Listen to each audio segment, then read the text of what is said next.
Hello everyone, my name is Rita Gehman, and this video is about, my name is Rita Gehman and I'm an intuitive coach, and this video is about when introverts meet extroverts.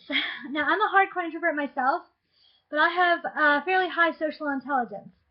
So introversion really means that your energy likes to flow inward. So when your energy is flowing inward, then it likes to flow inward into the deepest parts of yourself. Okay. Now that's what an introvert truly is. It's that the energy is flowing inward. An extrovert is where energy is flowing outward. Okay. Toward other people. Okay. So this does not mean that all introverts like to be by themselves all the time. Introverts tend to like to be by themselves because their energy is flowing inward. But if an introvert is in a really safe environment among really safe people who they feel really accepted by, an introvert can actually not need as much alone time simply because they're around people who they really trust, and so their energy is able to flow inward unimpeded, and they don't feel like they need to put a lot of energy outward at all. They're accepted for the way they are, and they accept everybody else for the way they are, and it all feels good. So extroverts have energy that flows outward to other people. Now, if you're an introvert and you're in a weakened state, you're going to want to draw from from your bank account that you've deposited in yourself.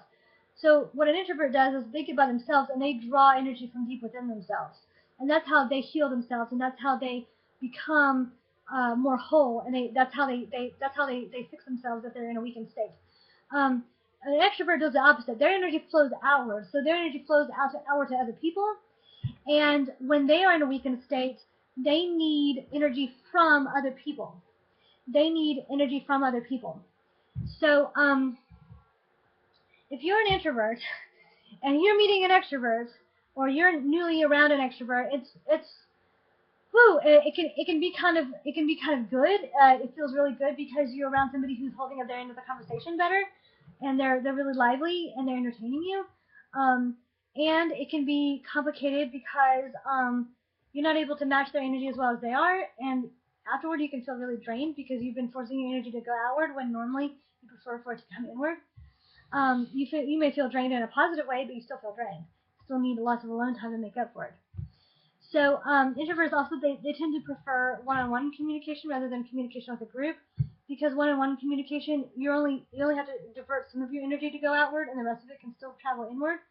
So you can still feel really comfortable with a one-on-one conversation, whereas extroverts they pour all their energy out to a whole bunch of people, and one person after another after another after another. So it's really extroverts are more diverse in that way.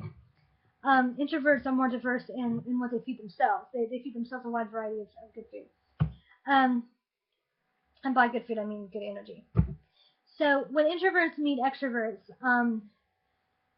there are a couple of dichotomies to think about. First of all, an extrovert will be giving the introvert lots of energy, and they won't be receiving the same kind of energy in return. So an extrovert may feel as if, no, I'm sorry. That's not what I meant to say. An introvert has energy flowing inward. Let's say an introvert is around an extrovert that they feel really comfortable with. Their energy is flowing inward, okay? And some of it's flowing outward to the extrovert, but a lot of it's flowing inward, okay? Because they feel really comfortable with this extrovert. And the extrovert is able to get something out of the introvert that the introvert is, the introvert spending time with the extrovert is fulfilling the extrovert's needs.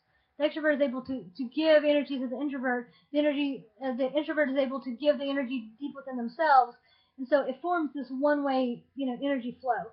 The extrovert gives energy to the introvert turns that energy and flows it into themselves. So it's just like one long line.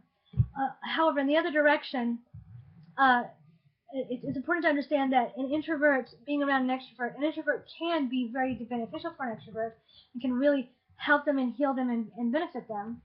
But on the other hand, if the introvert is too non-responsive, the extrovert can feel like they're alone. They can feel like they're just not getting the energy flow in the other direction like they would have to be.